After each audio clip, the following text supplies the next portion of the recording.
कई साल पहले की बात है। भारत के मगध राज्य में एक सम्राट राज्य कर रहा था। राजा का नाम भीमभीषण था। राजसी सुख और संपत्ति के बीच भीमभीषण को अपने मन की शांति नहीं मिल रही थी। उसका मन हमेशा अशांत और चिंतित रहता था।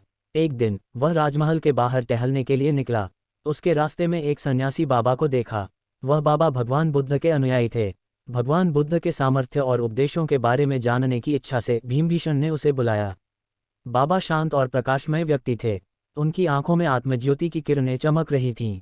भीमभीषण ने बाबा के पास जाकर अपनी परेशानियों को बताया और उनसे सहायता मांगी। भगवान बुद्ध ध्यान से उसे सुन रहे थे और फिर मुस्काने लगे। उन्होंने कहा, राजा भीमभीषण, सुख और शांति की प्राप्ति केवल बाहरी सामग्री से नहीं होती है। आंतरिक शांति का आधार हमारे मन में स्थित होता है। भीमभीषण आश्चर्यचकित हुआ। उसने पूछा, परंतु मैं मेरे मन को कैसे शांत करूं?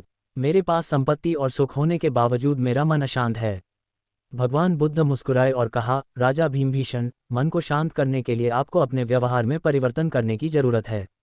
आपको दया, सहानुभूति और साधुता का मार्ग अपनाना चाहिए। दूसरों की सेवा करने और उनकी मदद करने में खुद को लगाना चाहिए।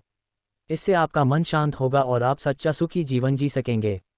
भीमभीषण बाबा के उपदेशों को मनन करने लगा। वह उनके उपायों को अपनाने के लिए प्रतिज्ञा कर बाबा के चरणों में शीश झुकाए।